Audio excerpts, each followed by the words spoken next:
মুখ্যমন্ত্ৰী মহিলা উদ্যমিতা অভিযানৰ মেছেজ যিসকলে লাভ কৰা নাই তেওঁলোকে কি কৰিব?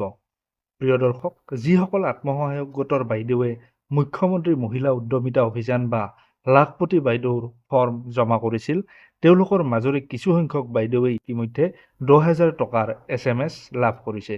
কিন্তু যিসকল বাইদেৱে এই SMS এতিয়ালৈকে লাভ কৰা নাই তেওঁলোকে কি কৰিব? সেয়ে আজিৰ এই ভিডিঅ'টোত এই বিষয়ে আপোনালোকক ষ্টেপ বাই ষ্টেপ সকলোখিনি জনাবলৈ চেষ্টা কৰিম। প্ৰিয় দৰ্শক, যদি আপোনালোকৰ মাজৰে কোনোবা আমাৰ চেনেলত নতুন তেতিয়াহ'লে এতিয়াই চেনেলটো ছাবস্ক্ৰাইব কৰক আৰু কাষতে থকা বেল আইকনটো ক্লিক কৰি থওক।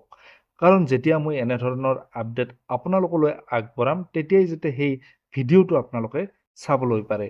লগতে এতিয়ালৈ যদি ভিডিঅ'টোত আপোনালোকে লাইক কৰা নাই তেনেহ'লে এতিয়াই ভিডিঅ'টো লাইক কৰি পৰৱৰ্তী অংশলৈ আগবাঢ়িব বুলি আশা ৰাখিছোঁ। আপোনালোকে যদি এই মুহূৰ্তলৈ লাখপতি বাইদেউৰ SMS লাভ কৰা নাই তেনেহ'লে কি কৰিব এই বিষয়ে জনাম এইটো ভিডিঅ'তে। কিন্তু কি কাৰণে আপোনালোকে এই মেছেজটো এতিয়ালৈ লাভ কৰা নাই সেই বিষয়ে জানো আহক।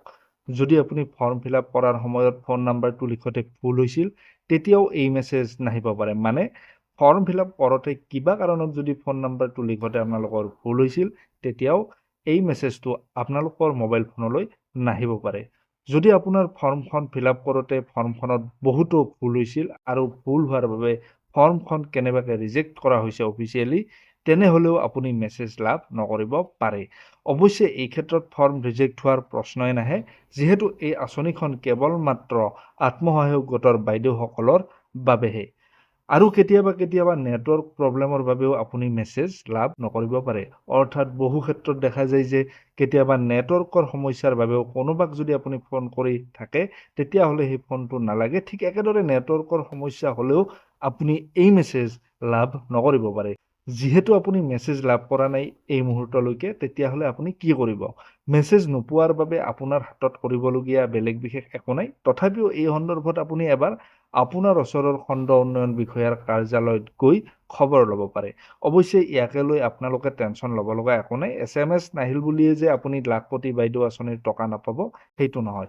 অলপ আগতে কোৱা ধৰণে নেটৱৰ্ক ইছ্যুৰ কাৰণেও এই মেছেজ আপুনি লাভ নকৰিব পাৰে। গতিকে আত্মসহায়ক গোটৰ বাইদেউসকলে এই মেছেজটোক লৈ টেনশ্যন লৈ থাকিবলগীয়া একো নাই।